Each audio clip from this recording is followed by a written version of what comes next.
Podemos movernos un poco más ¿Cómo para allá no? para acomodar mejor a todos. ¿Está bien así? Más. Perfecto. Con el agua. Gracias. Come this way.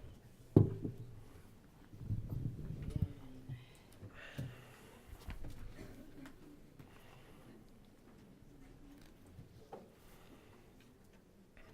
Good morning and welcome. My name is Cindy Arnson. I'm the director of the Latin American program here. It is a pleasure to be with all of you and with such distinguished guests and co-sponsors for this important topic on a rather warm and humid day in July. As you all know, corruption scandals have burst into the public consciousness as never before in Latin America over the past several years. Many people say corruption is out of control. A lot of other people think that this is the reflection of a maturation of democracy and the ability of strengthened judicial systems and the media and civil society to expose corruption and demand remedies. The far-reaching scandal of the construction giant Odebrecht from Brazil has spread over a dozen countries throughout the world, also in Latin America. It has tainted, among other things, Colombia's 2014 presidential campaign. And just 10 days ago, a leading Colombian judicial official who was the director of the anti-corruption unit in the office of the Fiscalia, the prosecutor general, was arrested in Bogota for allegedly taking bribes. And this official and his lawyer are both wanted in the United States for their alleged participation in money laundering. Corruption is already an issue in Colombia's presidential campaign, with elections taking place next year.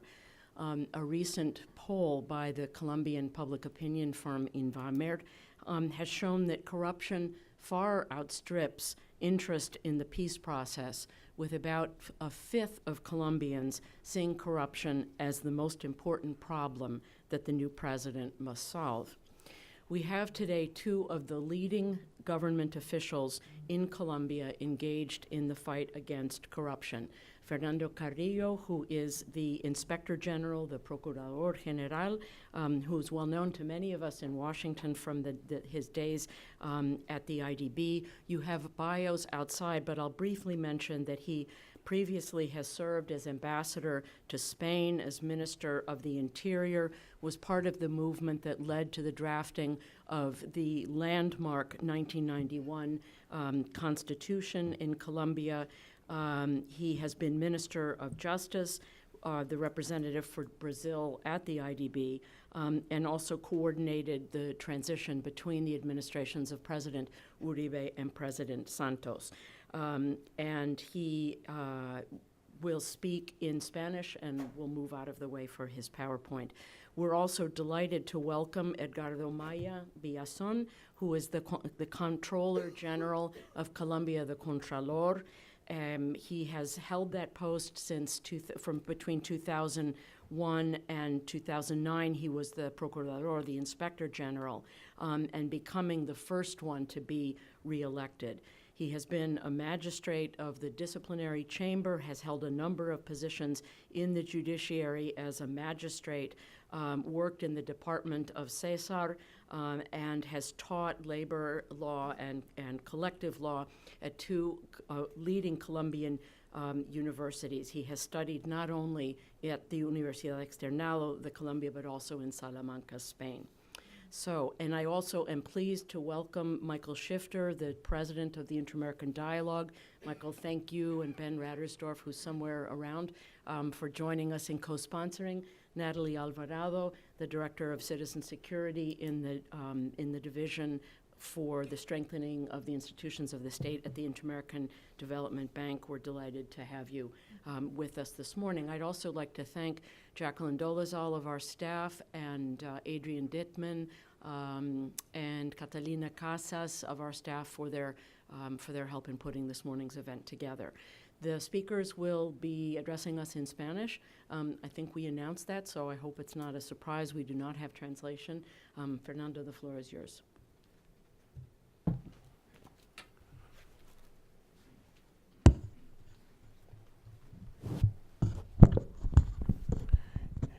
Thank you very much, Cynthia, for this invitation. It's a great pleasure to be here. Michael, un gran placer verte de nuevo. Muchas gracias por ser parte de este panel. Quiero saludar muy especialmente al señor Contralor General de la República, el doctor Edgardo Maya Villazón, quien nos acompaña hoy aquí en este panel, y a Natalia Alvarado, quien será moderadora y comentarista de esta reunión. Realmente no puede encontrarse un tema más de actualidad, de mayor complejidad y de mayor repercusión sobre el momento histórico que vive Colombia como este.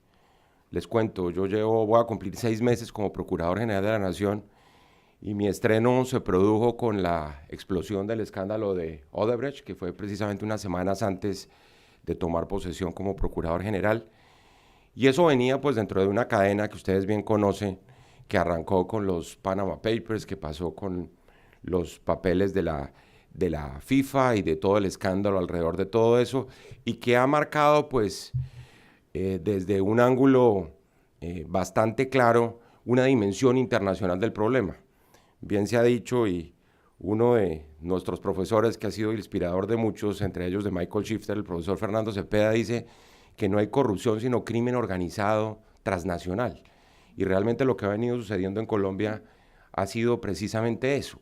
La dimensión internacional de la corrupción está allí, y por eso las herramientas internacionales de cooperación son indiscutiblemente uno de los mecanismos más importantes para combatirla. Nosotros encontramos un escenario que ustedes saben es el escenario mundial, que es un escenario en donde pues ha habido una gran cantidad de incertidumbres, unas incertidumbres que además han marcado una gran desconfianza. Si uno pudiera encontrar en una sola palabra lo que está sucediendo en el desarrollo democrático de América Latina, tan afecto a muchos aquí. Yo quiero saludar muy especialmente a Arturo Valenzuela, con quien tuvimos aquí también largos debates sobre todos los retos, particularmente recuerdo mucho en el marco de la discusión de la Carta Democrática Interamericana, en donde por supuesto estaban Michael Shifter y Cynthia también, y la caída del régimen de Fujimori, algo que marcó un hito en todo el desarrollo de la consolidación democrática. Hoy vivimos de alguna manera situaciones similares, pero creo yo de un poco más de gravedad, porque son momentos de incertidumbre, son momentos de desconfianza, son momentos que minan la credibilidad de las instituciones, que tal vez es lo más grave de todo esto. Y ahí uno diría de entrada que por supuesto la gran tarea de los dirigentes públicos y de las instituciones de control va a ser tratar de recuperar esa confianza en el Estado, esa confianza en la justicia, esa confianza en la posibilidad de producir resultados desde el ángulo de las instituciones de control y por supuesto de todos los órganos del Estado. Colombia vive además dentro de todo esto un punto de inflexión que es fundamental, ustedes lo saben. La firma de los acuerdos de paz nos ha puesto ya en la línea de consolidar unos escenarios de convivencia y de reconciliación como no se habían visto. De esos hitos históricos de Colombia, tal vez solo lo recordaba ahora Cynthia, la Constitución de Colombia de 1991, hace 26 años, y que supone una nueva construcción institucional, no sencillamente porque le debamos al diálogo con la guerrilla eso, sino porque era necesario hacerlo. Ustedes recuerden que parte de lo que ha venido sucediendo y lo que dejó sin discurso y sin contenido político a la lucha guerrillera fue que el Estado comenzó a hacer las reformas sociales, como era la responsabilidad de todos.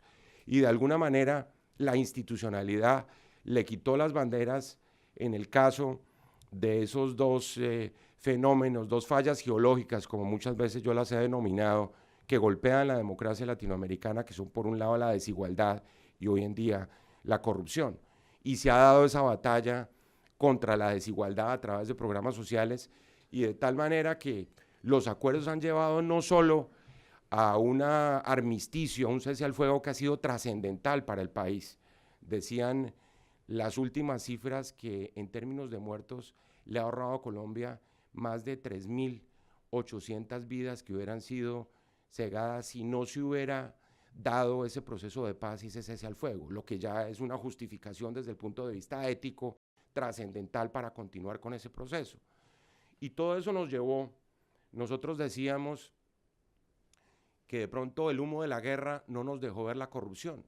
El humo de la guerra nos dejó ver una agenda política y social del país que estaba allí, como dormida, y que frente a lo que ha supuesto el destape de una cantidad de debates del país que fueron aplazados precisamente porque la guerra y el conflicto no nos dejaba pensar en otra cosa y actuar de otra manera, están saliendo a la superficie con mucha fuerza. Eso desde el punto de vista interno. Y desde el punto de vista externo, pues la forma como se ha recrudecido precisamente esos escenarios del crimen organizado internacional, que son la marca precisamente en una docena de países, particularmente esta multinacional se encargó de pagar coimas, de negociar contratos por vías ilegales y de financiar campañas políticas, causándole un daño terrible como lo causa la corrupción. Ustedes saben, a la legitimidad de la democracia, por supuesto a la forma como detiene el desarrollo económico y como multiplica la desigualdad, y es un escenario nuevo de violencia, de la importancia poder combatirla eficazmente en Colombia. Nosotros hemos dicho que para la consolidación de la paz es imposible concebir un escenario de paz si no somos capaces de luchar y de ganar esta lucha contra la corrupción, porque la corrupción nace, crece, se reproduce y normalmente no muere. Lo que estamos es viendo precisamente unos escenarios en donde se han agudizado precisamente todas las características que la han venido configurando en los últimos años. Y en ese escenario de la paz, a lo que queremos llegar es a eliminar ese impuesto de la guerra, a quitarle, como ha dicho el presidente Santos muchas veces, ese freno de mano a la economía y a las reformas sociales por cuenta de la guerra, y poder, por el contrario, recibir el dividendo de la paz, que es trascendental. Y para eso la institucionalidad es fundamental.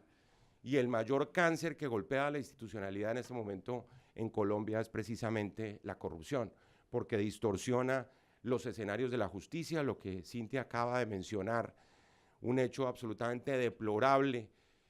Hablar de corrupción dentro de la justicia misma o dentro de la fiscalía supone pues tocar fondo de una manera lamentable, y supone además la necesidad de continuar en esa lucha, porque es evidente que de aquí en adelante parte de toda la depuración del Estado supone erradicar la corrupción desde la base, y en ese sentido pues es compromiso de todos nosotros, principalmente de los órganos de control y de la justicia, continuar precisamente para que no se repitan esas situaciones. De tal manera que lo que está de por medio es la legitimidad del Estado. De ahí el valor último desde el punto de vista político que estamos comentando. En materia de corrupción la gente dice, bueno, lo que pasa es que esto no existía, esto venía de antes, ¿por qué hasta ahora sale a flote? Y realmente la corrupción se transparenta sobre todo es en los sistemas democráticos. No solo los corruptómetros, todos los indicadores, por ejemplo, de Transparencia Internacional y de todos los organismos internacionales demuestran que cuando hay mayor fortaleza institucional, que cuando hay mayor cultura democrática, hay menos corrupción, sino que además un elemento fundamental para salir de esta coyuntura es, por supuesto, fortalecer la institucionalidad y defender, por ejemplo, el espacio público, que es un elemento que aparece como fundamental y alrededor del cual quiero hacer unas reflexiones, porque marca de alguna manera en Colombia, a partir de la Constitución de 1991, el escenario que ha sido propicio para buscar la transparencia, la probidad y la integridad. En ese escenario aparece la Procuraduría. Describir las funciones de la Procuraduría es bastante difícil porque responde un poco a una mezcla de lo que hace dentro del sistema institucional norteamericano.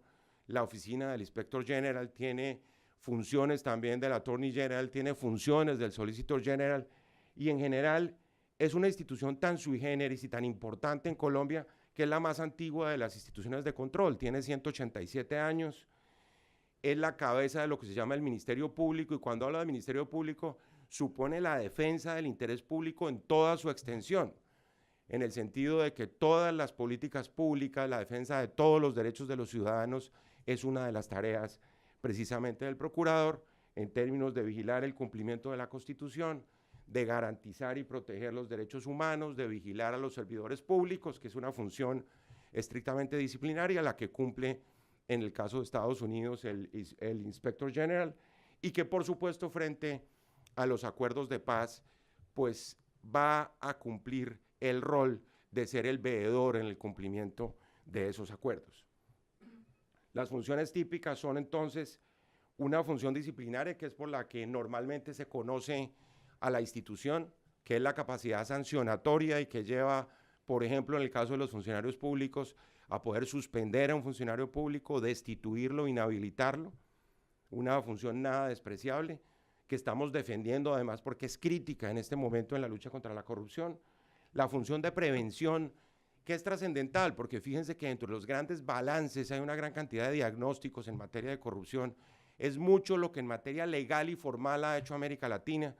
A mí me tocó desde el Banco Interamericano participar prácticamente en las 3 convenciones anticorrupción, en la Convención de Caracas, en la Convención de Naciones Unidas, en la Convención contra el Soborno Transnacional de la OECD, y seguimos expidiendo normas, pero como alguien decía, también seguimos dando mal ejemplo. Es muy poco el ejemplo y son muy pocos los cambios culturales, sobre todo en materia de cultura política, que nos permiten dar esa vuelta que es fundamental para que una cultura contra la corrupción se arraigue dentro de la sociedad.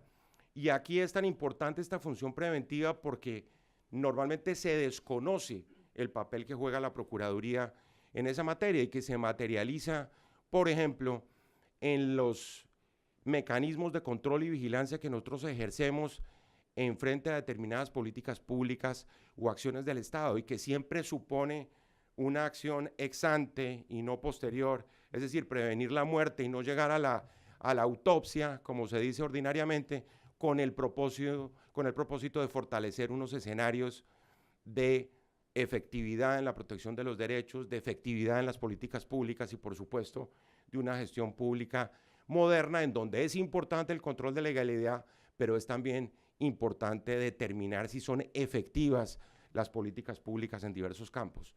Y lo último es la intervención en los procesos judiciales. La Procuraduría en Colombia tiene intervención en la mayoría de los procesos judiciales, desde la justicia básica hasta las cortes, particularmente en la Corte Suprema, la Corte Constitucional y el Consejo de Estado. Y esa es una función que complementa, por ejemplo, nuestras herramientas para la lucha contra la corrupción. Buena parte de las acciones que hemos adelantado en los últimos 6 meses han tenido que ver con class actions, el equivalente en el derecho colombiano, que son las acciones populares, con acciones de tutela, con acciones de cumplimiento, que supone ir a los jueces para que los jueces tomen decisiones respaldando las decisiones a su vez de los órganos de control. Hemos dicho que nuestra Procuraduría es una Procuraduría con la Constitución en la mano, es decir, tenemos un mandato y estamos convencidos que la Constitución del 91 ha sido un referente ético fundamental para el desarrollo político de Colombia reciente y que lo que tenemos que hacer es desarrollarla. Lo malo que ha pasado con la Constitución del 91 es que no la hemos desarrollado en un buen porcentaje de sus normas. Lo segundo, la presencia en los territorios. Un país tan grande, con tanta diversidad, supone siempre una acción muy clara a nivel regional y territorial, donde además la corrupción se ensaña principalmente con los sectores sociales, como más adelante lo voy a referir.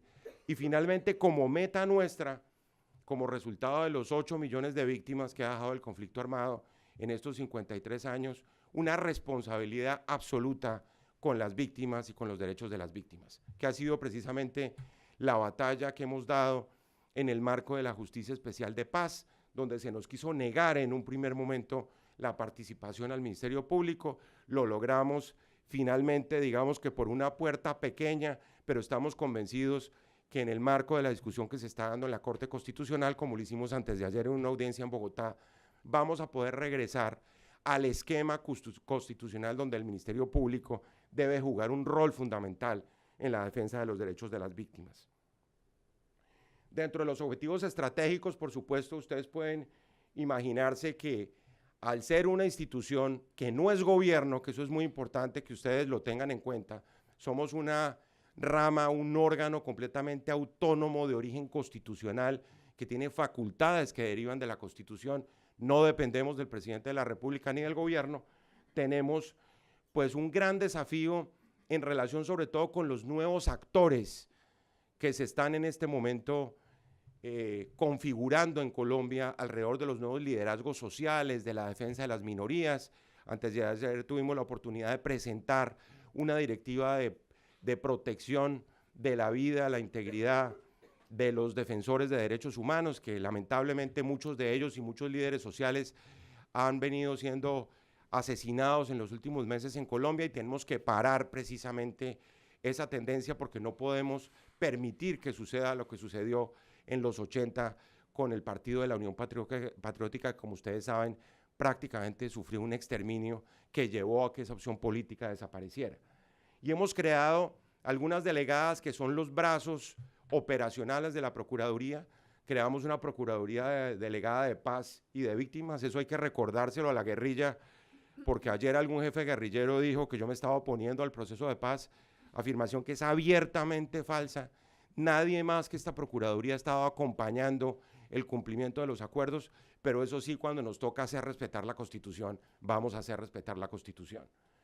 Y lo hemos hecho creando una Procuraduría de Paz y Víctimas, hemos fortalecido las Procuradurías de Tierras, hemos creado una Procuraduría Delegada para la Salud, donde la corrupción presenta además unas condiciones sistémicas desde el punto de vista de su acción nociva sobre los derechos de los colombianos. Acabamos de crear una Procuraduría para las minorías étnicas, estaremos nombrando un procurador delegado para eso, y estamos dedicados a la promoción del medio ambiente, lo que es fundamental. Todo esto dentro de una concepción, porque si ustedes analizan lo que ha venido pasando en la evolución conceptual de la corrupción, tal vez lo positivo es que se acabó la fluctuación de la opinión pública respecto de determinados comportamientos que estaban como en una zona gris. Y el ejemplo que yo pongo siempre es el ejemplo del soborno transnacional. Ustedes saben que hasta el año de 2002, que se aprobó la Convención de la OECD, era legítimo descontar de los estados contables los sobornos que pagaban las multinacionales europeas a los gobiernos latinoamericanos. Y estamos hablando de hace 15 años, no estamos hablando de siglos atrás. Esa forma como cambia la opinión pública y fija unos comportamientos como comportamientos corruptos es muy importante.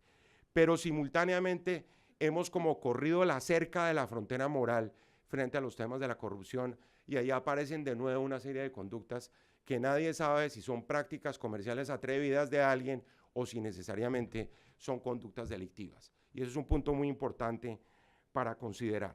Más todo lo que tiene que ver con la cultura política, que eso yo lo quiero dejar aquí como un elemento fundamental. Ayer tuvimos un conversatorio en el Banco Interamericano de Desarrollo, y una de las principales conclusiones, y ya lo decía, es que hemos hecho mucho énfasis en las normas, en el derecho penal, en la represión, pero seguimos quedándonos cortos en los temas de la cultura política. Y seguimos creyendo que la lucha contra la corrupción es un problema de héroes, de superhéroes, de caudillos, de peleas unipersonales, en donde, por supuesto, donde no hay instituciones, sino hay personas que se meten a dar esa lucha.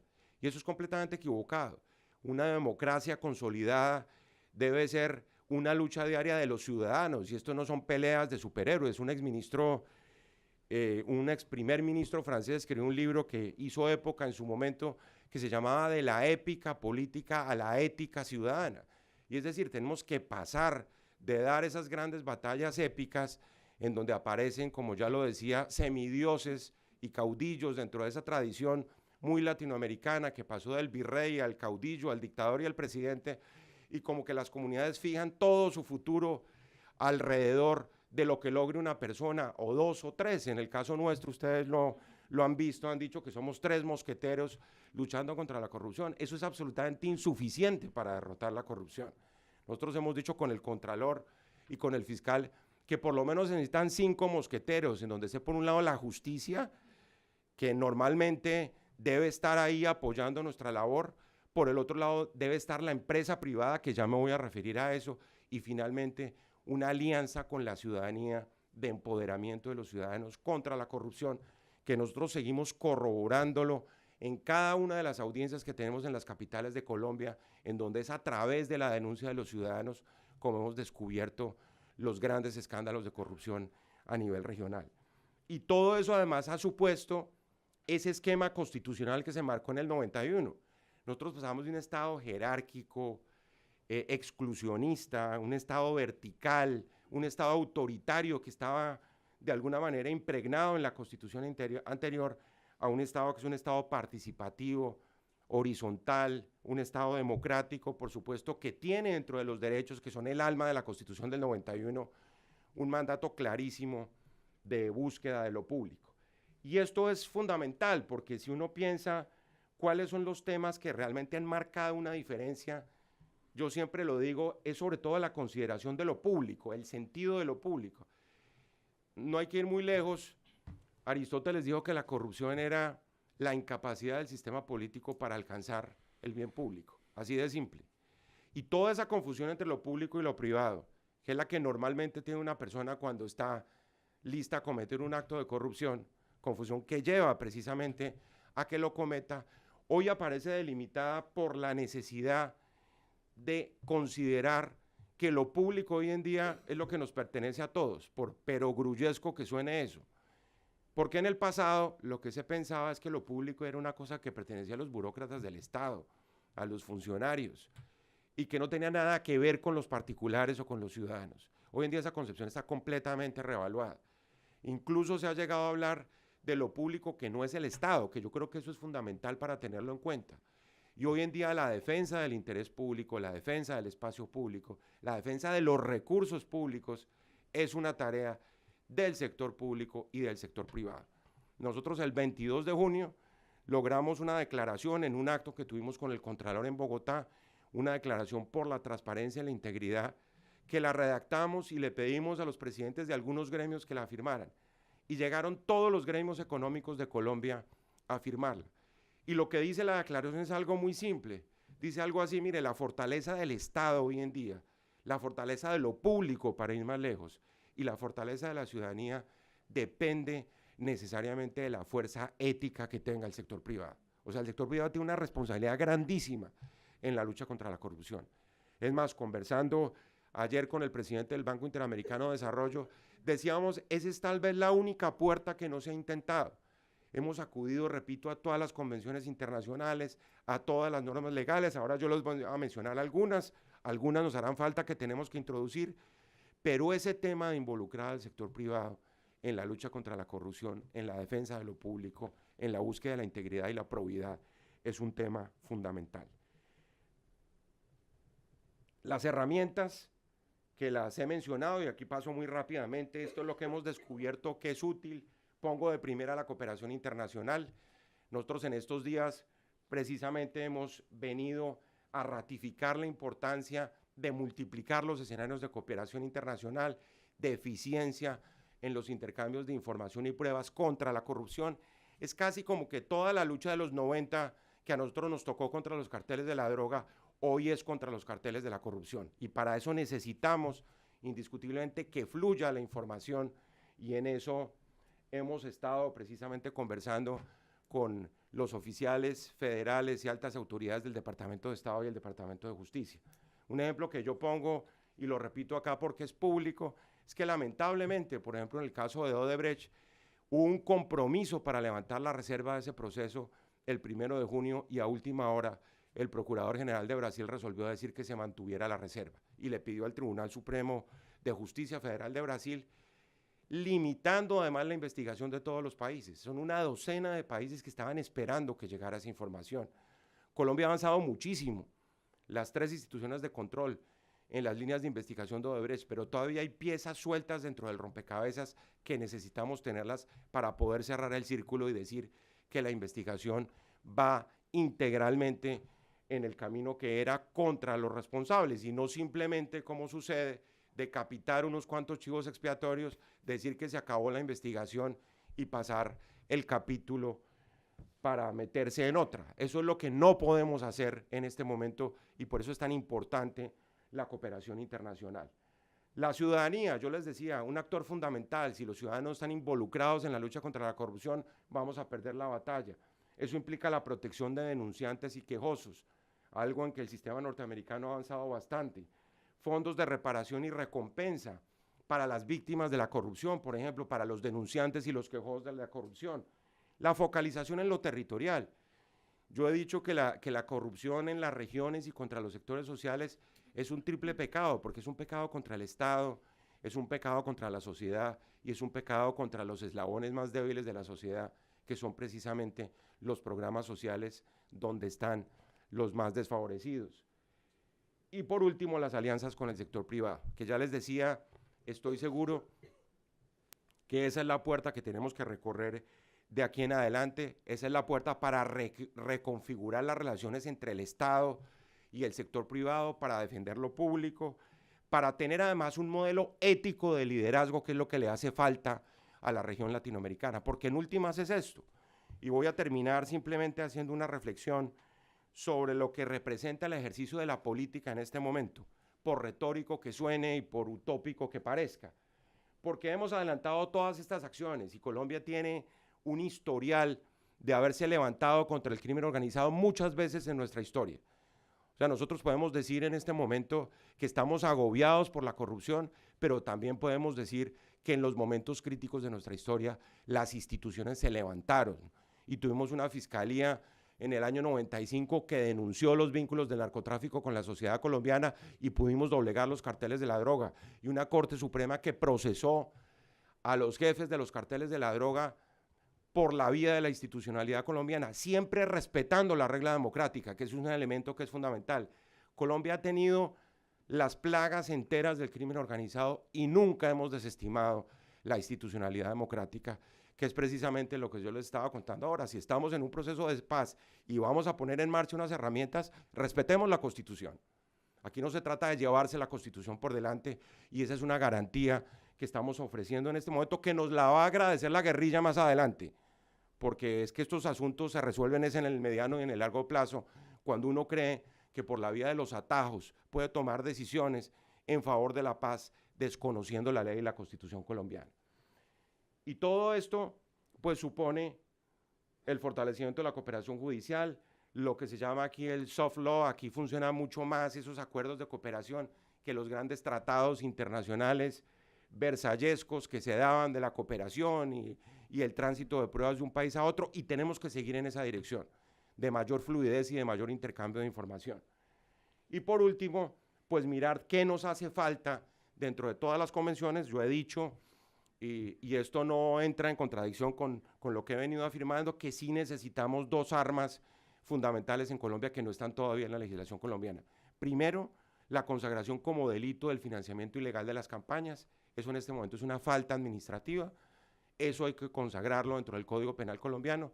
Y segundo, la responsabilidad penal de las personas jurídicas, que nos va a permitir levantar el velo corporativo de las sociedades y corporaciones, para que no sean únicamente las personas, sino que se descubra, como fue el caso de esta multinacional, que había una política societaria, corporativa, dedicada a sobornar oficiales públicos en América Latina. Y con esto termino. El elemento fundamental de todas estas consideraciones es que aquí tiene que haber cambios fundamentales, estructurales, en la forma como se hace la política en la región. Y el elemento del financiamiento de la política es esencial. Decía, para regresar a los clásicos, Voltaire, que el que cree que con dinero se puede hacer cualquier cosa en la política, va a hacer cualquier cosa en la política para conseguir el dinero. Y esa alianza maldita entre pesos y votos es la que ha lesionado los escenarios de una política legítima y moderna, y es causa fundamental de lo que está pasando en este momento en la región. Nosotros no vamos a tener ni buenas políticas, ni buena política, si no tenemos buenos políticos, y esos buenos políticos obedecen a esa característica de liderazgo ético que tenemos que construir con base en una gran transformación cultural en el ejercicio de la política. Lo segundo es la consideración de que la política es una actividad con ánimo de lucro. Eso no puede ser, simplemente. Y esa ha sido la regla general en buena parte de nuestros países. Hay que romper con eso y hay que tener legislaciones modernas en esa materia. Yo sé que el tema del financiamiento de la política es como la cuadratura del círculo. Nadie la ha resuelto. Europa tiene sistemas públicos de financiamiento, Estados Unidos tiene financiamiento privado, América Latina ha tenido financiamiento mixto, pero fortalecer las instancias de investigación e, insisto, aumentar la responsabilidad del sector privado como donante de las campañas es un elemento fundamental. El sector privado no ha respondido dentro de las consideraciones que hicimos, por ejemplo, en la declaración por la transparencia con los dirigentes del sector privado en Colombia, ese tema apareció. Imaginen ustedes después de todos estos escándalos cuáles van a ser las reglas de donaciones para las campañas políticas. Es evidente que el donante que aspira después a ser contratista, pues trata simplemente de evadir esa responsabilidad, porque muchos intervienen en las campañas simplemente para recibir beneficios posteriores cuando los candidatos llegan a los puestos del alto gobierno. Y lo penúltimo es la necesidad de volver a recuperar para la política todo esto que ha perdido. La política ha perdido la calidad, la política ha perdido majestad, la política ha perdido pudor, para poder llegar a decir en un momento dado, que yo creo que es la aspiración de todos, de que se puede hacer política en esta región sin ensuciarse las manos. Y que en el caso particular de Colombia, si hemos sido capaces de avanzar en un proceso de paz, de consolidar ese proceso de paz, que lleguemos a vanagloriarnos de que le ganamos la batalla a los violentos, pero que vamos a perder la batalla contra los corruptos. Muchas gracias.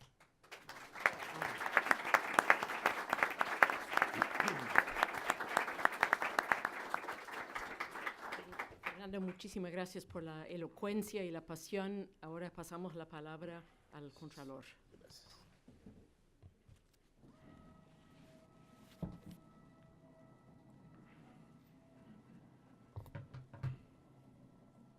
Bueno, muy buenos días para todos. Yo quiero agradecerle al Wilson Center, a su directora y a nuestros panelistas, la doctora Natalie, el doctor Michael y el señor Procurador de Colombia, la gratitud por la invitación a este importante evento, sobre todo para tratar un tema que desde luego gravita sobre nuestra sociedad, gravita sobre Latinoamérica, pero con la clara afirmación que en Colombia ni todos somos corruptos, ni todo es corrupción.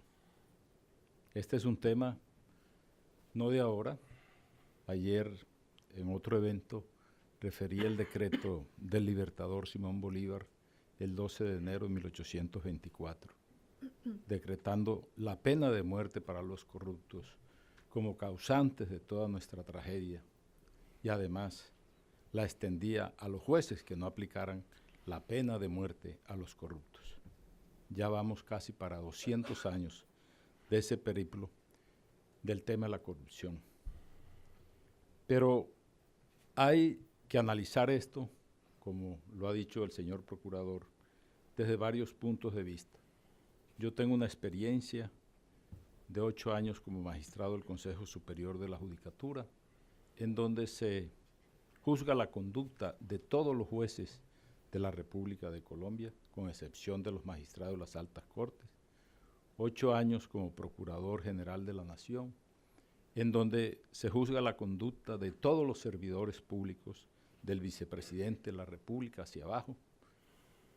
Tiene un fuero especial el presidente de la República, una comisión de acusaciones de la Cámara de Representantes, que en toda su existencia durante la democracia nuestra ha juzgado a un presidente, a un dictador del siglo pasado, Gustavo Rojas Pinilla.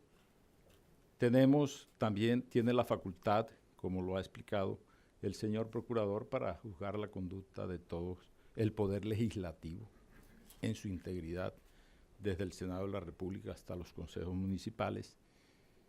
Y desde luego, pues es una entidad que, como lo ha explicado aquí el señor Procurador, en el derecho comparado es difícil de explicar, y uno se pasa los años en la Procuraduría, entre otras actividades que tiene, de explicarle a todas las comisiones internacionales qué es la Procuraduría.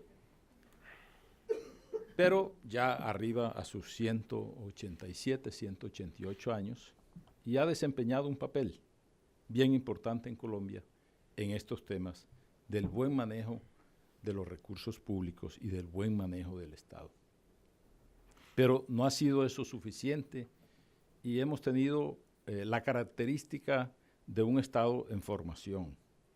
Hace ratos, Diane Sopin llegó a París y le preguntaron sobre la Revolución Francesa, y les dijo que eso era muy reciente para hablar de ello, porque ellos tienen unas milenarias dinastías de hace 5.000, 4.000, 3.000 años, y nosotros estamos en ese tema todavía.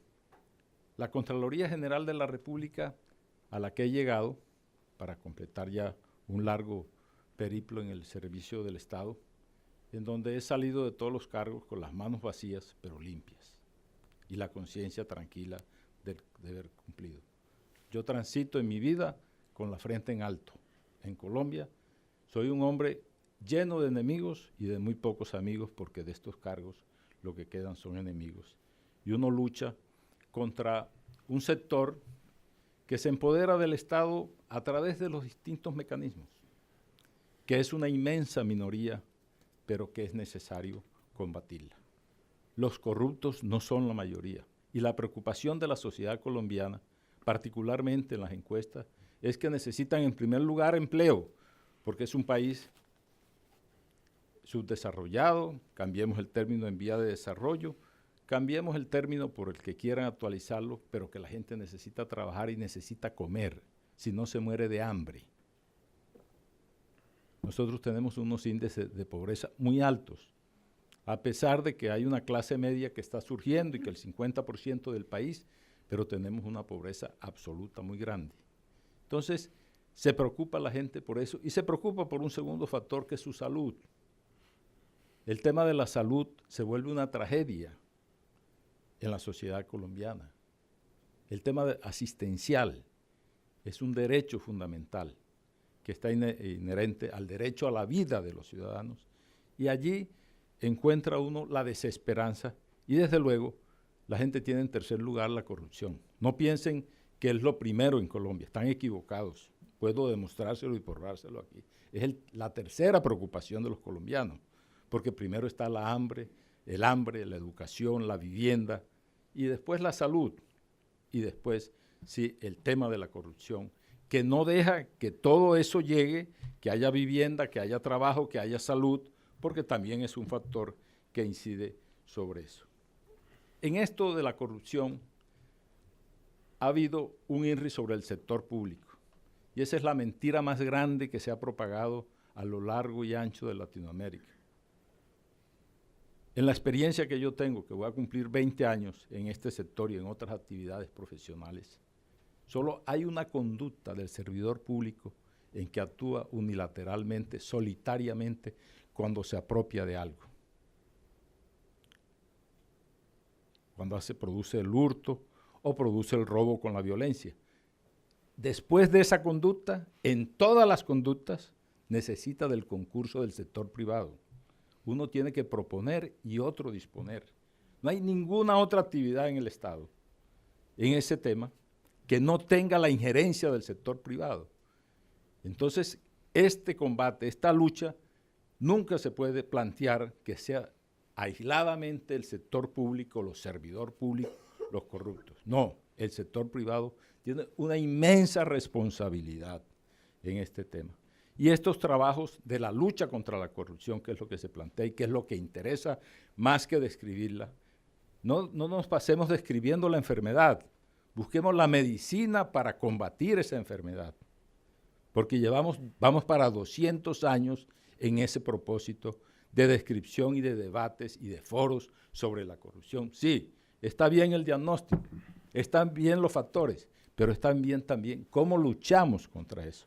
Cómo nos unimos todos, y en Colombia particularmente quieren que la Fiscalía General de la Nación, como órgano de investigación penal, y la justicia, la Procuraduría y la Contraloría acaben con la corrupción, y eso no es posible lograrlo. Es un imposible físico. Tienen que unirse todos los sectores.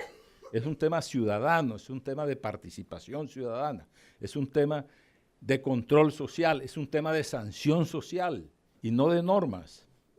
Es que estamos acostumbrados a que todo es una reforma o una adenda constitucional que hay que hacer, o la creación de una ley, de una resolución o de un reglamento, y ese no es el factor esencial para esos temas.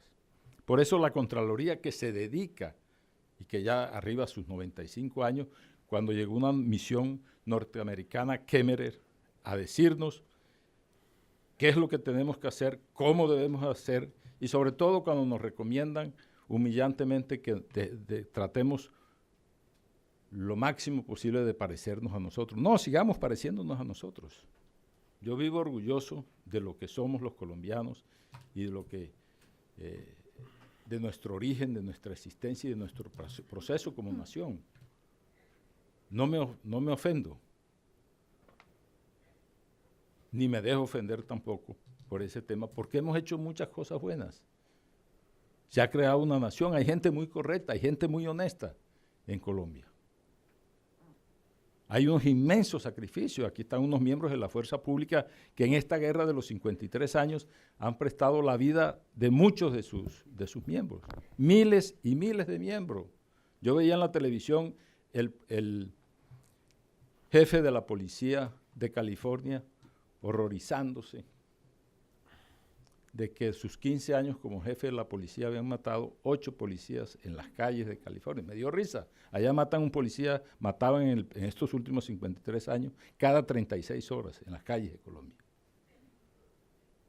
Con sueldo a 2 millones de pesos, serían unos $1,000 o $2,000 por cada policía que usted mate, le consigno en la cuenta corriente un notable, por decir algo, entre comillas, narcotraficante, Pablo Escobar, puso ese imperio en Colombia. Y alcanzaron a matar en Medellín 200 policías en menos de 3 meses. Entonces, hemos tenido una lucha.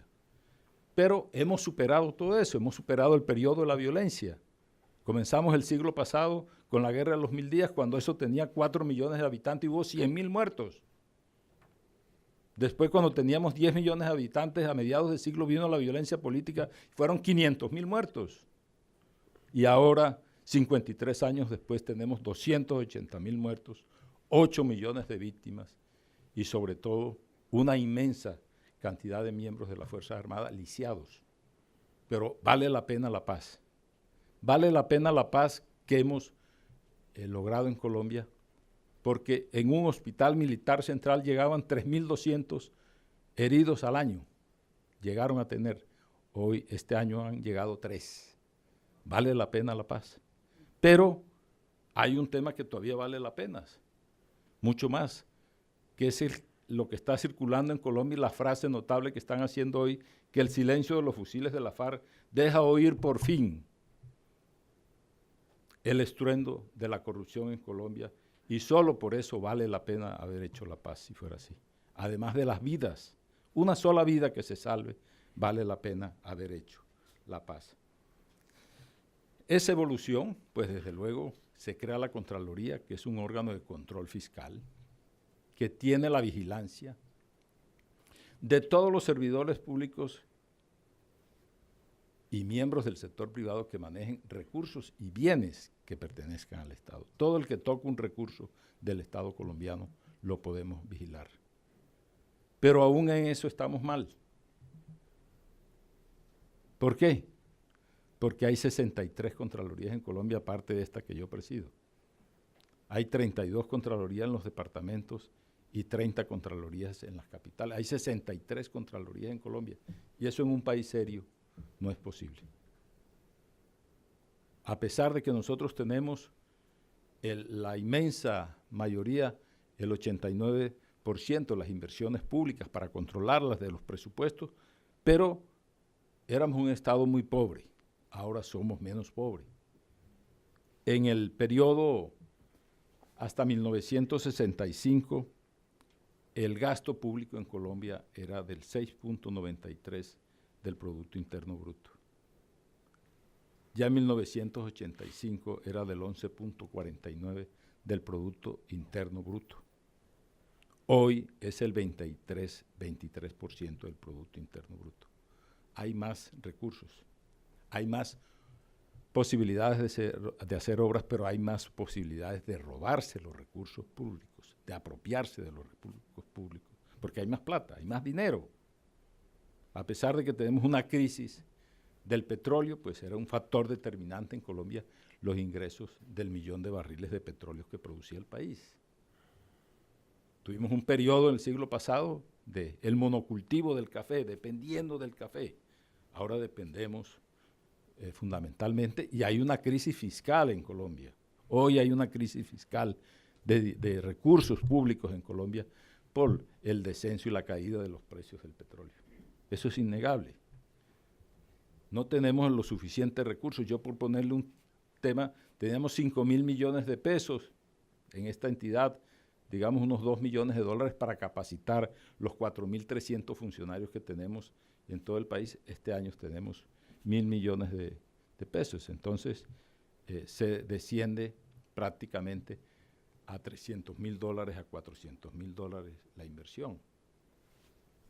Eso nos da pie para mirar todo el tema del panorama fiscal de Colombia, es decir, el manejo de los recursos públicos, la forma como se maneja el recurso público de una manera responsable unas veces y de unas maneras irresponsables otras veces. Buscamos la construcción de una gran refinería en el Caribe, en una ciudad del Caribe, para la producción de petróleo, para reemplazar una refinería en Cartagena que tenía cerca de 50 años. Y la contratamos con una firma norteamericana, muy seria, porque aquí las firmas dicen que son serias. ¿Sí? En 4.000 millones de dólares y le cuesta al país 8.000 millones de dólares. Entonces comenzamos a investigar a los responsables de eso, pues a preguntarles, señores de la Junta Directiva, ustedes autorizaron unas adiciones de 800 millones de dólares en cada sesión durante 5 sesiones, y el procurador comienza, porque hay una buena noticia, que estamos trabajando conjuntamente la Procuraduría, la Fiscalía y la Contraloría. Antes, precediéndome a mí, había la antropofagia que se presenta también en la eterna historia de la lucha de la humanidad, que es la lucha por el poder.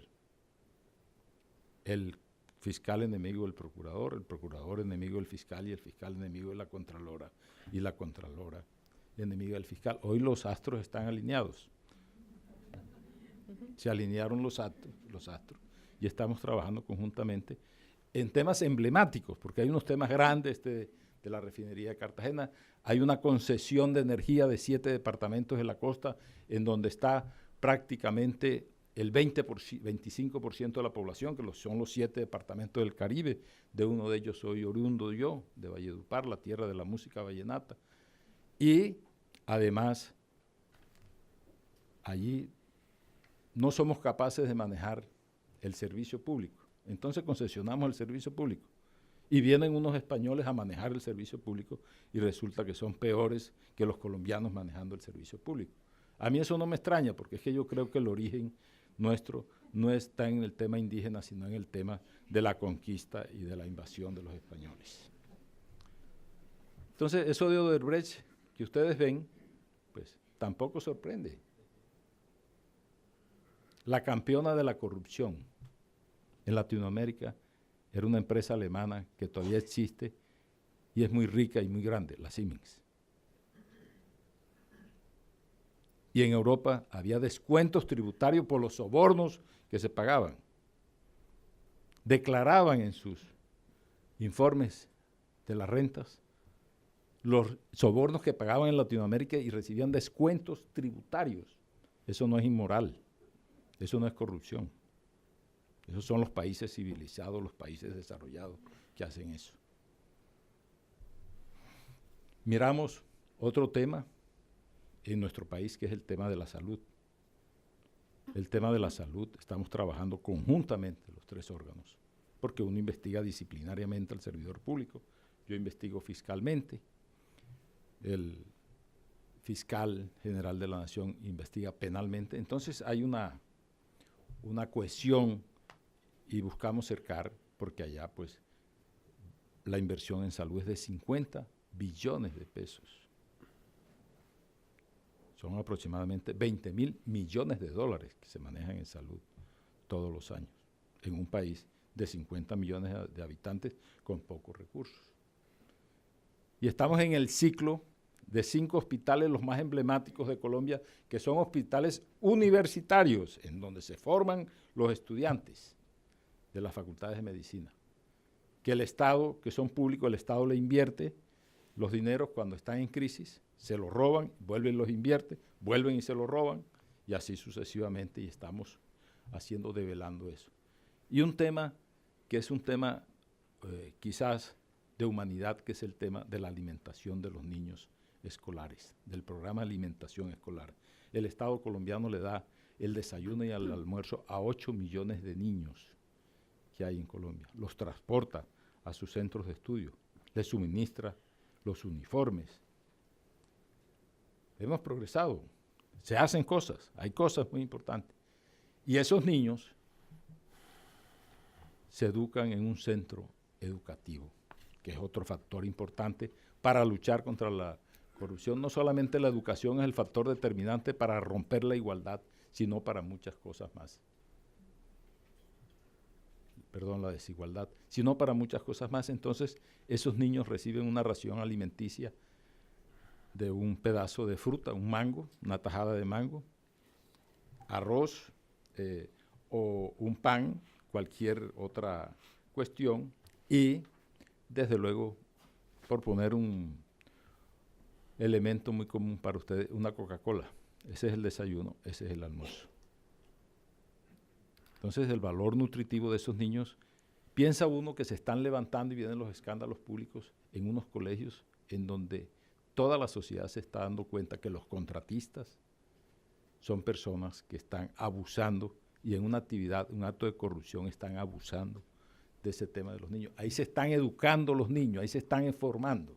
Y tenemos una educación pública en Colombia que tiene un sindicato muy fuerte, FECODE, de 350,000 educadores, que paraliza el país como lo acaba de paralizar durante 35 días, pero no miramos el tema de las conquistas laborales de los educadores, que yo estoy de acuerdo, que deben haberla, sino la calidad de sus educadores y la calidad de la educación. Es que hay unos factores pequeños que vemos y que miramos, determinantes, que no es de grandeza, es decir, ¿quiénes son los profesores de esos niños, de esos 8 millones de niños? ¿Qué capacidad tienen? Está bien que tengan todas las prebendas laborales y las conquistas laborales y las primas y los incrementos de sueldo, correcto, pero ¿qué calidad de educación hay ahí? ¿Cuál es la calidad de la educación?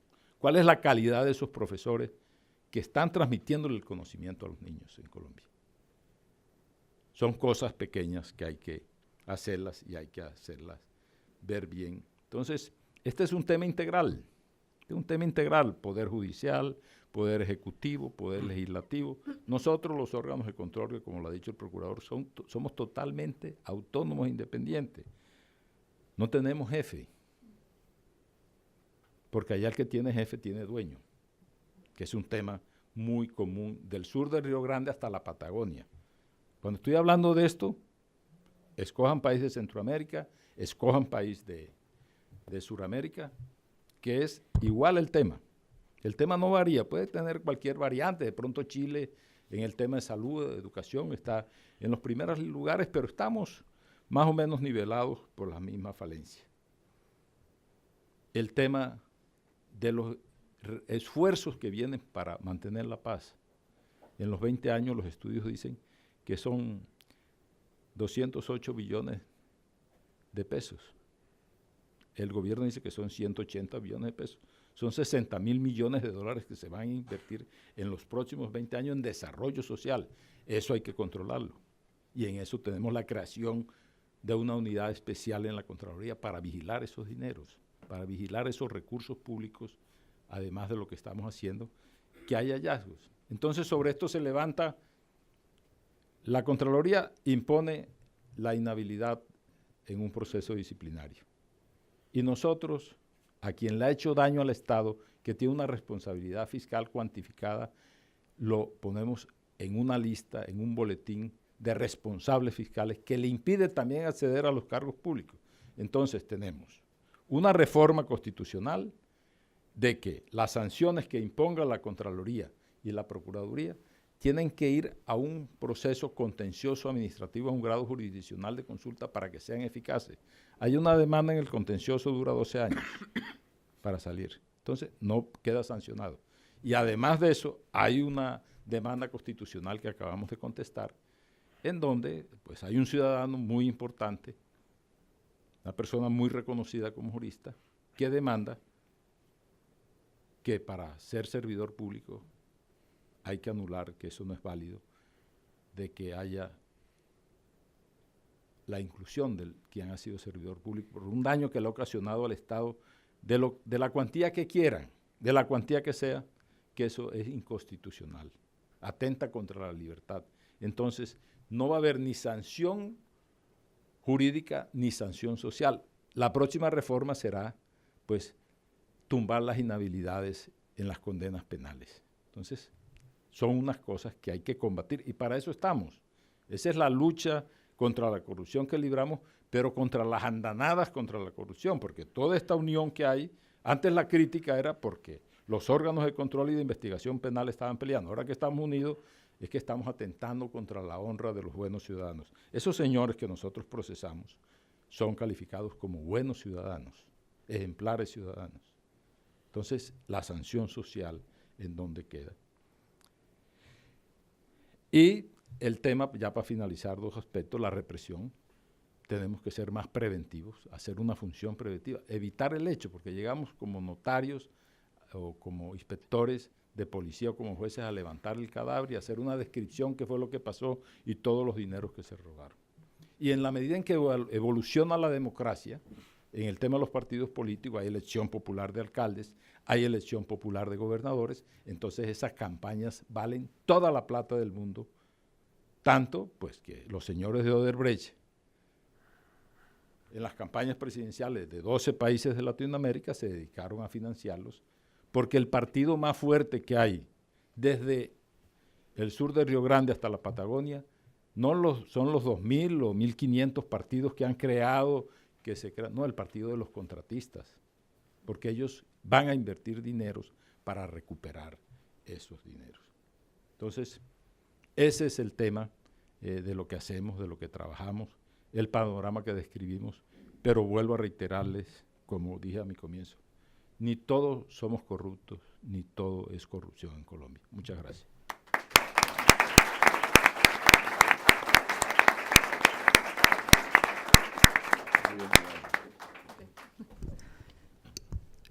Muchísimas gracias, Cintia y Michael, por invitarme a moderar este prestigioso panel.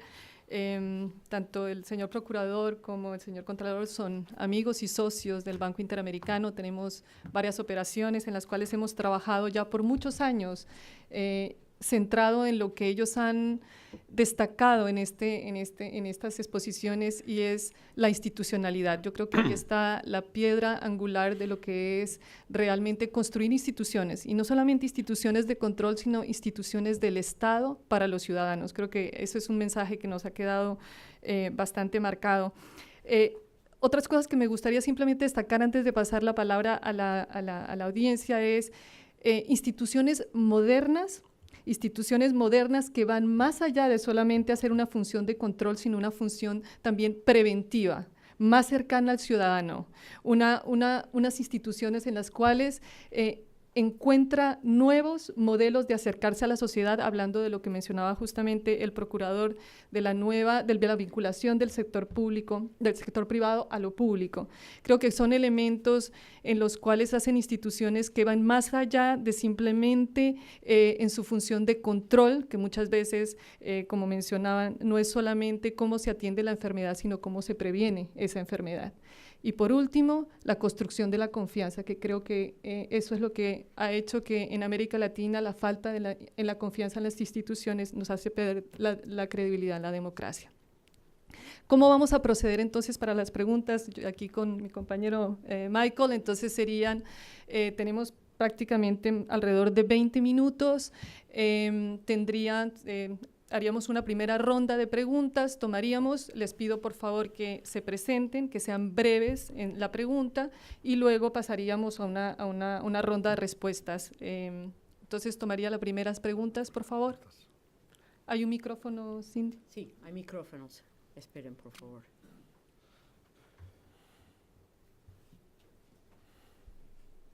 Una, allá detrás la otra, dos. Comencemos con dos preguntas.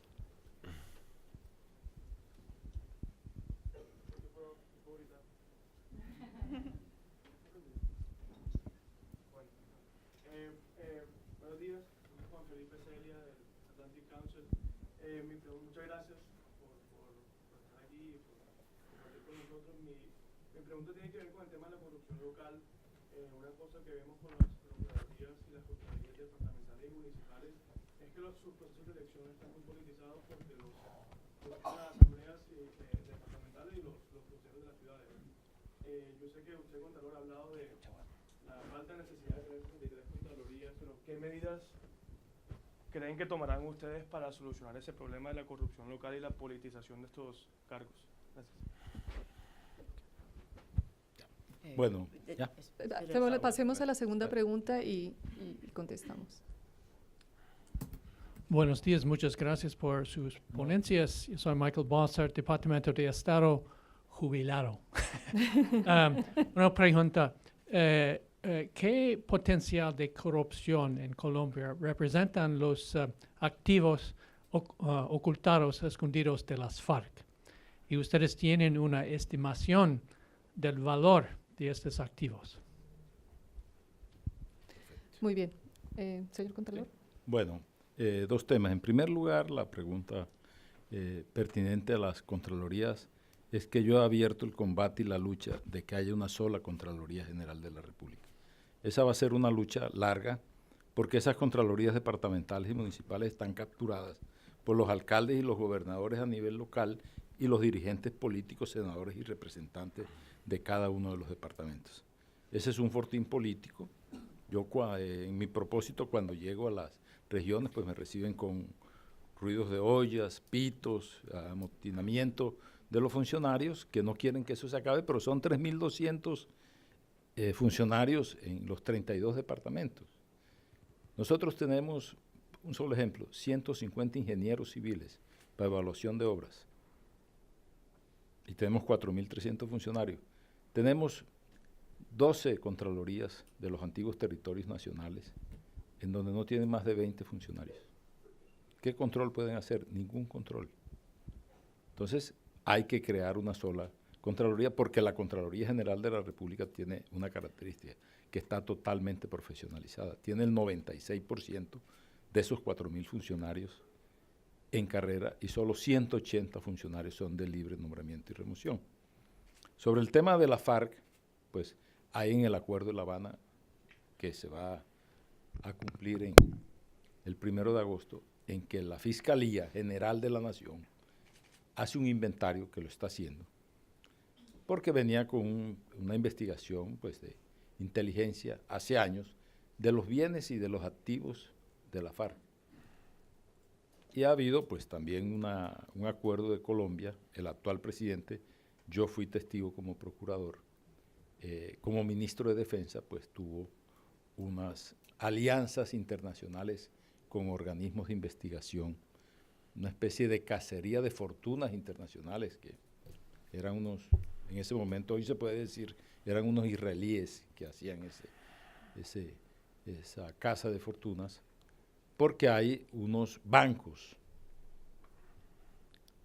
en Suiza que pertenecen, según se dicen, 2 o 3 bancos que pertenecen a la República de Cuba. Entonces, es posible que ahí pues haya muchos activos. Y el fiscal va a entregar sus activos y se van a confrontar con la información que tiene que entregar la FARC de sus activos. Ahora, el 1 de agosto, firmado en el Acuerdo de La Habana que se ha hecho. Entonces, va a haber una controversia fuerte. Ya comenzó, ya hay un tema. Yo creo que ahí hay un tema que no es posible amnistiar del origen ilícito de los dineros, el origen ilícito de los bienes. ¿Cómo se legaliza ese tema? Usted puede legalizar el tema de la amnistía en las condenas penales, ese tema, pero yo no sé en el tema de bienes cómo va a ser esa figura. No sé si... Sí, yo creo que detrás de la pregunta de los mecanismos de descentralización de los organismos de control hay algo muy importante, y es mirar cómo ha sido todo el proceso de descentralización en Colombia en general. Realmente los procuradores a nivel regional y provincial no se eligen como se eligen los contralores, pero esa presión existe, que usted mencionaba. Yo creo que por eso es una muy buena pregunta. Y es que aquí se ha acostumbrado el país a que las instituciones de control eran un poco el depositorio de todos los odios y retaliaciones políticas. Y las instituciones de control estaban supuestamente diseñadas como instrumentos de venganza política. Entonces pasamos de consideraciones en donde las cabezas de los organismos de control eran como una especie de los redentores del país. Yo les decía, yo creo que la lucha contra la corrupción no es ni de mesías, ni de caudillos, ni de redentores, ni de superhéroes, sino de ciudadanos armados con la Constitución. Cuando uno se siente superior moralmente a los demás, comete unos errores dramáticos, porque uno lo defienden son las instituciones.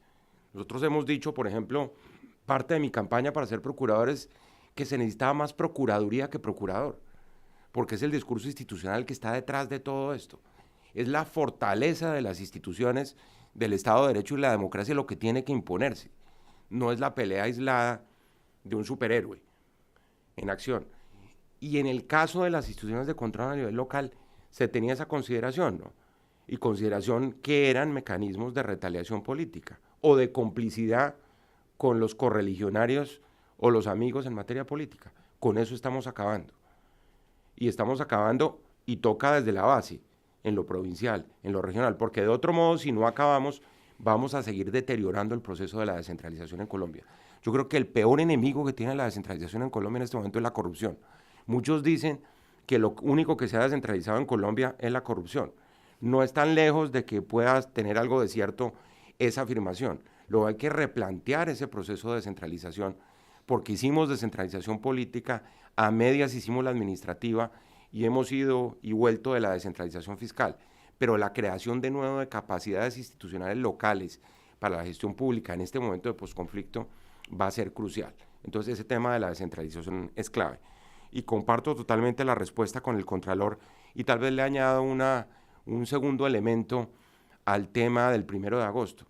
Es que en últimas, y yo lo decía ayer en algún medio de comunicación, el número de armas que entregó la guerrilla es absolutamente secundario. Es una discusión de un número y ahí estuvo Naciones Unidas certificando y todos creemos que fue un hecho fundamental para la historia del país, un paso adelante en la consolidación de la paz, pero el tema de los bienes es un tema trascendental.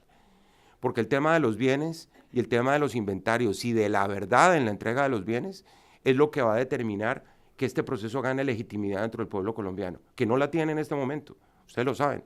Aquí hay un gran escepticismo en relación con el éxito de la paz, que se reflejó en el resultado del plebiscito y que sigue reflejándose en que lo que es lamentable, que ante un hecho histórico de estas dimensiones, la realidad es que a los colombianos no les importa en este momento lo que haya sucedido con la paz. Y esto, la verdad dicha de parte de la guerrilla al entregar los bienes, va a ser esencial, porque ya no hay nada oculto bajo el sol. Y todos los mecanismos de cooperación judicial, nosotros lo estamos solicitando además a las autoridades norteamericanas, porque hay bienes dentro de Colombia, pero hay bienes en el exterior, hay bienes en el sistema financiero internacional, seguramente de la guerrilla. Y ahí tarde o temprano se va a saber. Y lo que no denuncien va a ser objeto, como el Contralor lo mencionaba, de la extinción del derecho de dominio. Es decir, viene el peso de la ley y simplemente pierden el dominio, se extingue por ser bienes de procedencia ilícita. Pero lo que es clave ahí es que así como una legitimación ética del proceso, que son esas 3.800 vidas que se han salvado desde el cese al fuego, la legitimación moral de todo este proceso, de moral en el sentido real de su término, basado en la institucionalidad y en la ley, la va a dar que le cuenten la verdad al país de cuáles son los bienes que tienen, porque tarde o temprano nos vamos a enterar que si no lo hacen, los vamos a descubrir. Muy bien.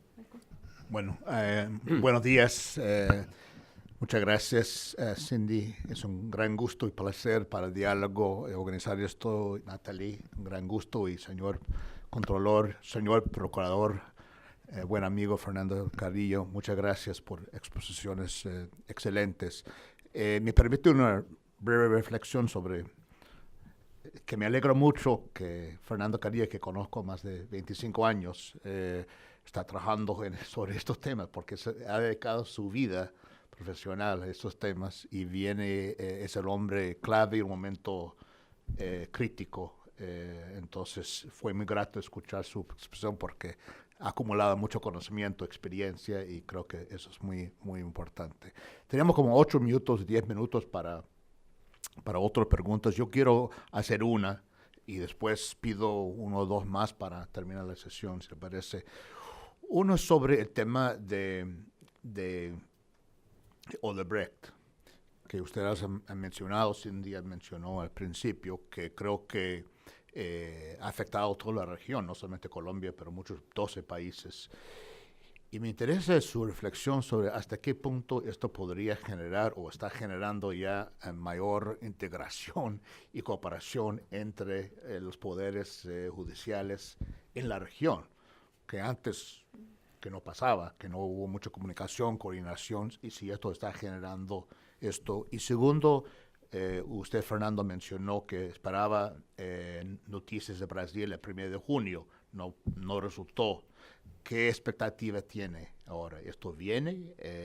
O sea, ¿cómo usted ve esa situación de Brasil? Después lo dejo pensar y después voy a abrirlo para... Tenemos 1 o 2. Sí, María. Aquí. Y después ahí. Sí. Mi Alexandra. Gracias, María Alexandra Vélez de Pearson. 2 preguntas corticas. 1, ¿en qué va el proceso de entrada de Colombia a la OECD? Y si eso va a afectar o va a contribuir al tema anticorrupción.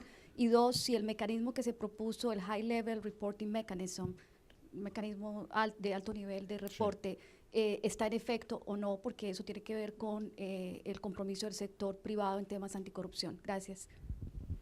Gracias. ¿Había otro? Sí, por favor. Soy Dorri Castañeda, consultora en temas de construcción de paz. Mi pregunta es más como sobre lo local y la implementación de los acuerdos de paz. En los acuerdos hay como unos mecanismos nuevos de participación donde las organizaciones de la sociedad civil pueden ejercer este control de alguna manera en cómo se está planeando la política pública y cómo se ejecuta. ¿Qué tienen ustedes pensados desde la Contraloría y la Procuraduría para apoyar estas organizaciones de la sociedad civil y hacer este ciudadano más activo en las zonas donde se va a implementar y se ha priorizado la implementación de los acuerdos? Muy bien, muchas gracias. Un último, señor, al fondo. Y después volvemos al panel. Sí. Buenos días, Nelson del BID. Yo quisiera hacer una pregunta acerca de las casas fiscales para pagar penas de los funcionarios públicos. Estas personas, ¿cuándo vamos a tener Madoff en Colombia, en una cárcel como La Picota? La Picota. Esa es la pregunta. Bueno, no sé si... ¿Quieren? Sí, yo creo que no sé si el Contralor o...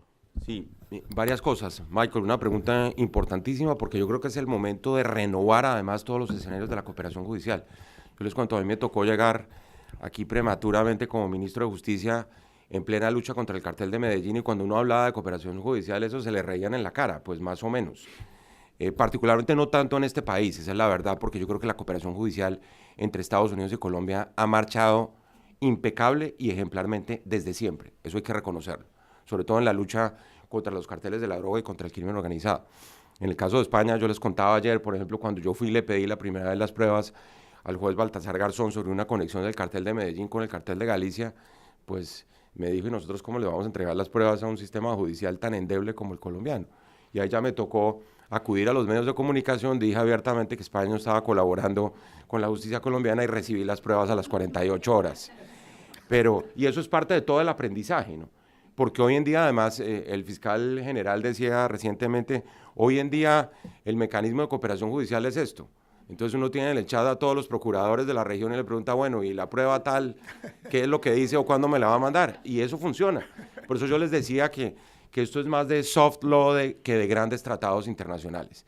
Me parece que eso es clave. Y las reuniones son esenciales. Lo que nosotros estamos pidiendo, por ejemplo, Michael, que ya se hizo con Argentina, es que vengan los investigadores que están en los casos de Odebrecht, en el caso de Colombia, y se reúnan con las autoridades norteamericanas.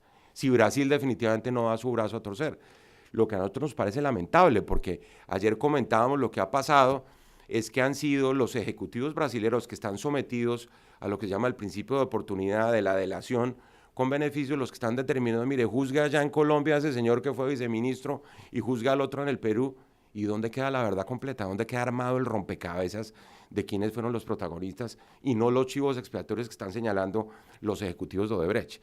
Entonces yo creo que sí es una gran oportunidad Michael, como de replantear cómo son los escenarios de lucha contra los carteles de la corrupción a nivel transnacional, porque lo hemos hecho con el narcotráfico y eso ha funcionado bastante bien. Luego le estamos pidiendo un poco eso a las autoridades federales en este momento, porque estamos seguros que necesitamos esa información y que eso nos va a permitir terminar la investigación. Ayer también decíamos que es un caso dramático. En los casos recientes de corrupción en Colombia, por ejemplo, el denominado carrusel de la contratación de Bogotá, si nosotros hubiéramos terminado esa investigación, no estábamos nosotros, por supuesto, porque fue hace unos años atrás, pero si se hubiera terminado esa investigación, se hubiera descubierto el caso de Odebrecht hace 7 años en Colombia, no por cuenta del acuerdo que hubo entre la justicia brasilera y la justicia norteamericana. Porque además yo creo, y lo decía aquí también, aquí se requieren sanciones contra la sociedad. Aquí no se trata de simplemente de decir, salgamos de los ejecutivos y que las sociedades corruptas sigan operando como si nada hubiera sucedido, o que se conviertan en adalides contra la corrupción, que también es una de las grandes paradojas. De ahí la importancia, además, de la participación empresarial, de los gremios empresariales en todo eso, porque también de las anécdotas de todo esto es que yo terminaba las conferencias, les contaba ayer, con la necesidad de expedir unos códigos de ética clarísimos, con sanciones, en blanco y negro, con lo que había que hacer, y un día me encontré un código de ética, y siempre lo contaba en las conferencias, y sacaba el código de ética y les decía, miren este código de ética tan impecablemente redactado, y resultó que era el código de ética de Odebrecht, aprobado 10 años atrás. En relación con la pregunta de Alexandra, pues fundamental, yo creo que este es un tema que es un tema crucial para la entrada de Colombia a la OECD. Yo tuve la oportunidad como funcionario del Banco Interamericano de ser parte del grupo de trabajo contra el financiamiento del terrorismo y el lavado de dinero que funcionaba en París, y realmente hay una serie de metas que se tienen que seguir cumpliendo, y por supuesto hay una serie de compromisos. Ayer el presidente, por ejemplo, anunció que iba a presentar un proyecto de ley en el Congreso el 20 de julio en esa materia, digamos que en aquellas cosas que nos falta todavía estar sometidos a los estándares internacionales de lucha contra la corrupción. Yo les mencioné 2 que a mí me parecen fundamentales. Creo que esa idea la compartimos además con varios expertos internacionales, y me parece que Colombia se ha tomado muy en serio ese tema de la entrada de la OECD y la lucha contra la corrupción. Y como decía el Contralor, esta pelea o la ganamos todos o la perdemos todos. Y ese es el gran desafío que tiene Colombia en este momento. En relación con la pregunta que hacía la doctora Castañeda, sí, realmente el gran desafío, por ejemplo, y yo recibí una carta de bola anoche, por ejemplo, y estamos nosotros en el tema de cómo no solo lograr la participación de la sociedad civil, sino la defensa de los espacios de la sociedad civil dentro de la implementación de los acuerdos. La labor fundamental de la Procuraduría es la veeduría en el cumplimiento de los acuerdos. Nosotros tenemos una absoluta convicción de que eso ya es ley de la República, que eso es un mandato constitucional cuando hubo reformas de la Constitución, y nuestro deber como vigilantes del cumplimiento de las normas constitucionales y legales es seguir adelante y que haya pues un cumplimiento de la palabra de las dos partes, que el Estado y la guerrilla cumpla con lo consignado en los acuerdos. Pero el papel de la sociedad civil pues sigue siendo crucial, y sigue siendo crucial sobre todo por el tema de las víctimas, para decir el colectivo más grande que se supone que está vinculado al acuerdo como tales, y por supuesto de las minorías.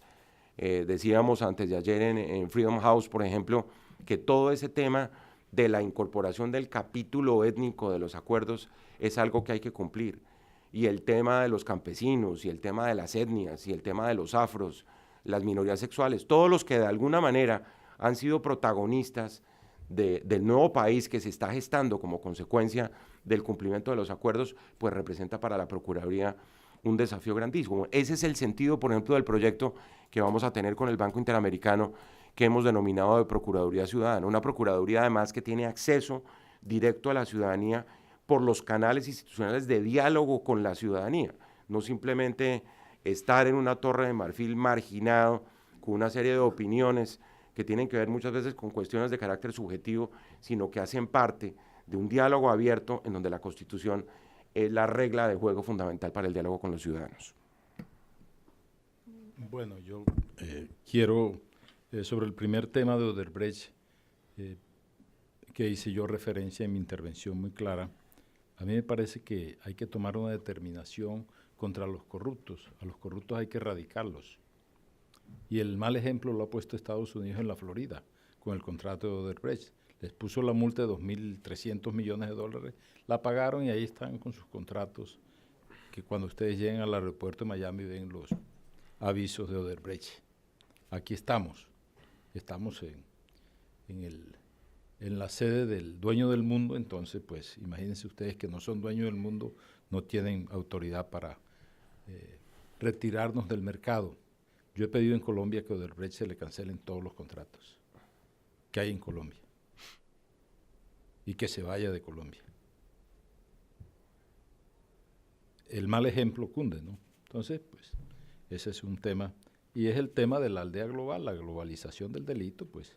Ellos entraron en ese tema de la corrupción y del soborno, pues, y sobornaron, desde luego como el partido de los contratistas, que es el fuerte, a todas las campañas presidenciales de 12 estados latinoamericanos. Entonces, yo creo que ahí hay que tomar una decisión muy fuerte en relación con el tema de Odebrecht. Los colombianos y las instituciones colombianas vemos con un gran placer el ingreso de Colombia a la OCDE, particularmente en el tema fiscal. Ellos advierten el tema de las contralorías. Dicen que tiene que existir una contraloría única, que no pueden haber 63 contralorías. Está escrito en una página. Le dedican al tema del control fiscal y al fortalecimiento de ese control fiscal, que era un control previo, antes de, ahora es después de, llegamos después de los hechos. Eso fue en la Constitución del 91, porque antes de la Constitución del 91, sin solución de continuidad, condenaron 5 contralores la Corte Suprema de Justicia, seguidos, sin parar uno, entre ellos un paisano mío de ingrata recordación. Entonces es importante el tema de la OCDE, que Colombia ingrese, porque hay unas reglas, y entramos en el contexto internacional, y dicen que es un club de privilegiados, pero yo creo que nos sirve éticamente, moralmente, que Colombia haga unos compromisos y que sigamos cumpliendo esos compromisos. El tema de la participación ciudadana, precisamente con el BID, nosotros estamos manejando un crédito de 30 millones de dólares, 15 millones de dólares en tecnología, en información, otros 8 millones de dólares en el tema que tiene que ver con los aspectos misionales de la Contraloría y 7 millones de dólares exclusivamente para una delegada emblemática que tenemos, que es de participación ciudadana, que está presente en todos los departamentos de Colombia, en donde el año pasado recibimos, ayer presenté las estadísticas, 2.500 derechos de petición que originaron las investigaciones y encontramos hallazgos por 300 millones de dólares con esos derechos de petición.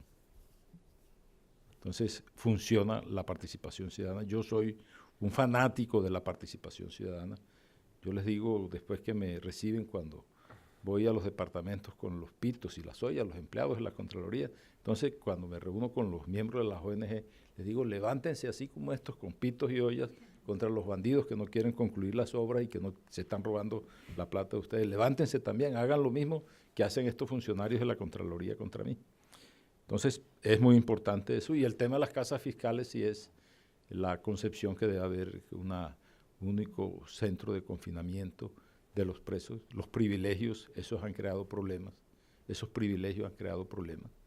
Había un compositor muy notable de mi tierra, Rafael Escalona. Hace como 20 años fue una casa fiscal de esa, un sábado, y estuvo parrandeando el sábado y el domingo en fiesta. Y dijo, mañana voy para que me metan preso aquí, porque yo he pasado 2 días feliz. Entonces se vuelven centros en donde siguen los temas, los manejos del tema político y la concentración de poder. Se han vuelto unos centros de poder donde están recluidos esas personas que han sido vinculadas por diferentes razones en distintas formas de procesos, en el tema de la connivencia con los grupos paramilitares, el proceso 8000, en fin, ha habido temas y otros temas de corrupción en que han estado altos dirigentes políticos y pues ahora en los últimos hechos están pues vinculando a altos magistrados de las altas corporaciones del Estado a estos hechos. Entonces, yo creo que el confinamiento tiene que ser el mismo para todos. Aquí vimos pues en los delitos estos económicos, pues a grandes magnates, pues con el uniforme puesto y las esposas puestas y ingresando a los centros de reclusión. Sí, 30 segundos, es que yo no le contesté la pregunta a Nelson. Yo creo que no solo respaldo lo que dice el Contralor, sino las grandes paradojas de la política penitenciaria en Colombia, es que por una parte el que se roba una libra de carne está confinado en las peores condiciones en la picota, y no existe solo los beneficios de la casa fiscal para los corruptos, sino la detención domiciliaria. Entonces le damos una detención domiciliaria que esperamos que en el proyecto que presente el gobierno el 20 de julio, en el inicio de la legislatura, quede absolutamente excluida la posibilidad de la detención domiciliaria en los casos de corrupción, sino que simplemente haya una política consistente para que no se dé esa gran paradoja de tener al que se robó la gallina en la cárcel con las peores condiciones, pero el corrupto con los beneficios de la detención domiciliaria o de la casa fiscal. Bueno, gracias Michael, al diálogo, a Nathalie y especialmente a ustedes dos por la calidad de sus presentaciones excelentes y también por la calidad del liderazgo que están desempeñando en la lucha tan importante contra la corrupción en Colombia. Muchas gracias. Muchas gracias. Sí.